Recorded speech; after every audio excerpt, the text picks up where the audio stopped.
Hello students, hope आप सब अच्छे होंगे। मैं आपका फ्रेंड मेंटर गाइड नवीन मिश्रा आप सबका एफएमजी क्लासेस में बहुत बहुत स्वागत करता हूं। तो चलिए class 11 sequence and series chapter के एक्सरसाइज 9.2 के क्वेश्चन नंबर 3 को करते हैं।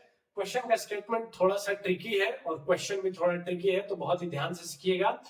क्वेश्चन का स्टेटमेंट है कि फर्स्ट टर्म गिवन है जो कि 2 है। फर्स्ट टर्म इज 2 एंड बोल रहा है कि फर्स्ट 5 टर्म का जो सम है वो 1/4 है नेक्स्ट 5 टर्म के सम के। ठीक है, नेक्स्ट 5 टर्म के सम के क्या है, 1/4 है। तो बताइए कि आपको प्रूफ करना है कि सो दैट 20th टर्म जो रहेगा वो -112 रहेगा।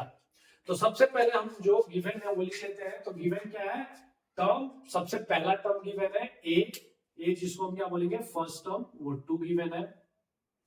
कॉमन डिफरेंस हमें कहीं भी पता नहीं चल रहा इस क्वेश्चन से कि कॉमन डिफरेंस क्या है, डी हमें नहीं पता है। सम ऑफ टर्म्स हमें नहीं पता है। हमें पूछा जा रहा है कि 20th टर्म मींस A20 क्या होगा। तो A20 के लिए हमारे पास क्या फॉर्मूला होगा, A plus n-1 into D. अब हमारे पास A है, फर्स्ट टर्म है, n 20th टर्म पूछ रहा है तो n का वैल्यू 20 है, लेकिन d का वैल्यू नहीं है। तो d का वैल्यू निकालने के लिए हमें जो जो स्टेटमेंट दिया है बाकी का स्टेटमेंट उसको यूज करके करना है। Sum of first 5 term, sum of first 5 term is 1/4 of the next 5 terms. अच्छा, 1/4 क्या है, नेक्स्ट 5 टर्म के 1/4 के बराबर है। तो चलिए बताइए कि ये टर्म A20 -112 के बराबर है, ऐसा आपको शो करना है। तो चलिए सबसे पहले हम देखते हैं कि S1 सम ऑफ मान लीजिए हम सम ऑफ फर्स्ट 5 टर्म S5 या S1 इसको ले लिए S5 अगर हम निकाल रहे हैं फर्स्ट 5 टर्म का, तो आप क्या निकालेंगे, n/2 2a plus n-1 into D. यही है समेशन का फॉर्मूला।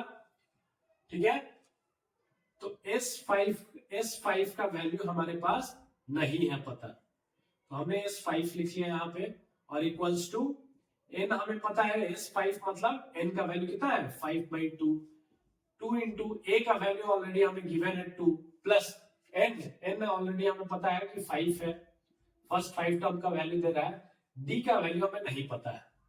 तो चलिए यहां से हम देखते हैं कि 5/2 into 2 plus 2 into 2 4 plus 5-1 into D, 5-1 means 4 into D, तो 4 प्लस 4d।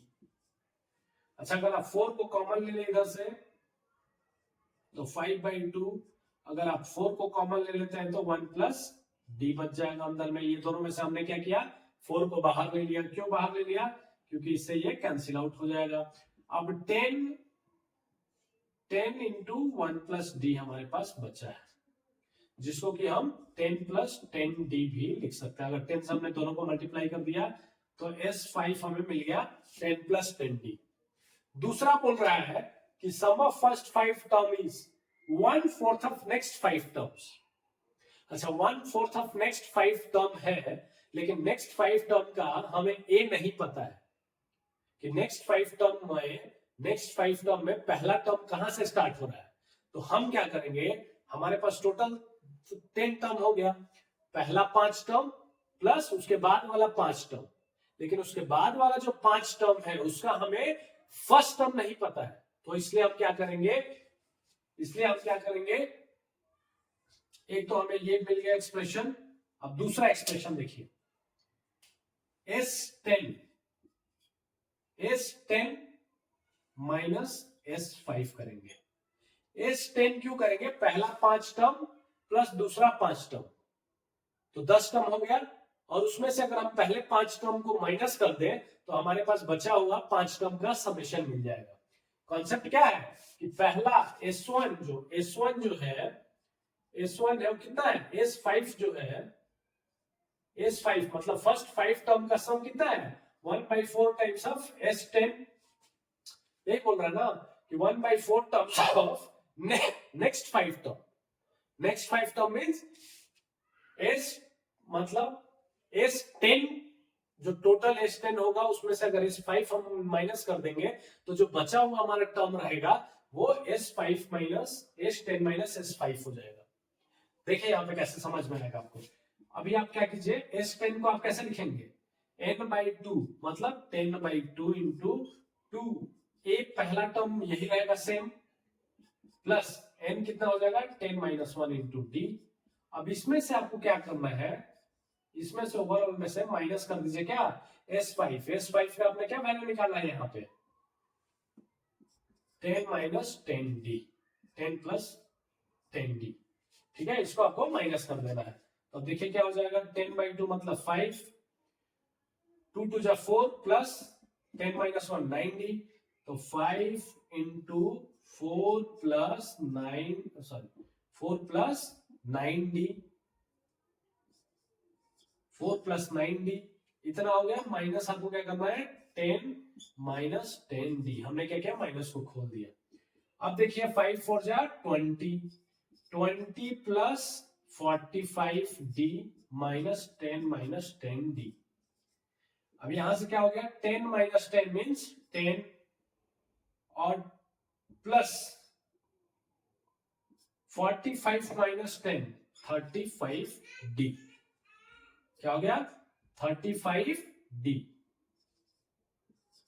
ठीक है। तो ये हमें क्या मिल गया S10 माइनस 5, ये हमें मिल गया S10 माइनस 5, मतलब हमें पहला 5 टर्म प्लस उसके बाद वाला 5 टर्म, हमने टोटल 10 टर्म निकाला, उसमें से पहले 5 टर्म का समेशन हमने माइनस किया। आपको समझ में नहीं आ रहा तो एक बार यहां से देखिए, मान लीजिए आपके पास कुछ टर्म है 2 4 6 8 10 12 14 15 16 18, ठीक है।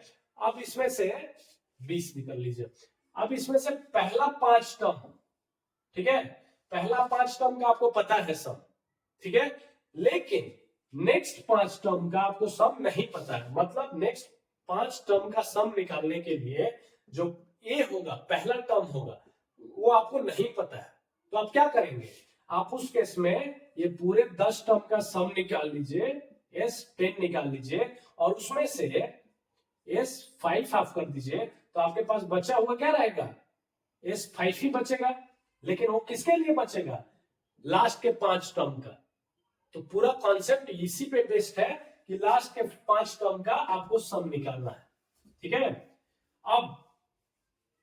अब जो क्वेश्चन का कॉन्सेप्ट है कि फर्स्ट 5 टर्म का सम कितने के बराबर है 1/4 ऑफ नेक्स्ट 5 टर्म, तो हमने पहला 5 टर्म का सम क्या निकाला है S5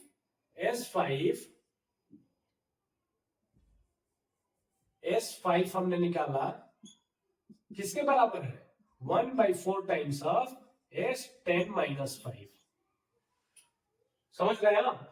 तो ठीक है, S5 हमने निकाला 10 प्लस 10d और 1/4 इंटू S10 माइनस 5 हमने क्या निकाला 10 प्लस 35d। इसको सॉल्व कीजिए, तो हमने क्या किया, इसको क्रॉस मल्टीप्लीकेशन कर दिया, तो 4 से इसमें मल्टीप्लाई हो जाएगा 40 plus 40d is equals to 10 plus 35d। तो अब देखिए 40d minus 35d is 5d और ये 10 माइनस 40 गया तो माइनस 30, तो d का वैल्यू क्या हो गया 6, d इज इक्वल्स टू -6। जब d का वैल्यू आपके पास -6 आ गया तो क्वेश्चन में आपसे क्या पूछा जा रहा है, आपसे क्वेश्चन में A20 पूछा जा रहा है कि आप शो कीजिए कि 20th टर्म nth टर्म क्या होता है फॉर्मूला उसका a plus n-1 into D. तो हमारे पास क्या पता है, हमें a पता है क्या 2, a ऑलरेडी हमें पता है 2, n हमें पता हो गया कि 20th टर्म का हमें निकालना है और d का वैल्यू हमें पता चल गया कि -6 अभी जो हमने निकाला। तो 2 प्लस 19 इंटू -6, तो 2 माइनस 19 6 114, तो इसमें से ये गया कि -112, 2 अगर माइनस हो गया तो A20 इज इक्वल्स टू -112। तो वही हमने दिखा दिया यहाँ पे कि A20 is equals to -112। Hope आपको समझ में आया होगा। काफी थोड़ा सा ट्रिकी क्वेश्चन जरूर था, जिसको कि आपको सोचने में थोड़ा टाइम लगेगा दिमाग, लेकिन बहुत ही डिफिकल्ट नहीं था। इसमें आपको सिर्फ डी निकालना था। अगर करेक्टली आप डी निकाल दिए तो आप आसानी से क्वेश्चन को सॉल्व कर सकते थे। उसमें भी मेन ट्रिक कहाँ था कि फर्स्ट 5 टर्म का जो सम था और नेक्स्ट 5 टर्म का सम, वहां पे ट्रिक था कि फर्स्ट 5 टर्म का तो सम आपको पता है कि n/2 2a + n-1 into d करेंगे, लेकिन नेक्स्ट 5 टर्म के सम के लिए जो a का वैल्यू होता है फर्स्ट टर्म, वो नहीं पता था आपको।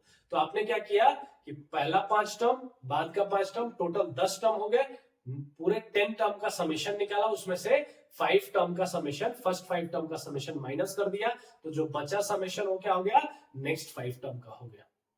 उसके बाद जो रिलेशनशिप दिया है कि S1 पहला 5 टर्म का sum is equals to 1/4 of next 5 term का सम, वही रिलेशन यूज करके हमने d का वैल्यू निकाल दिया।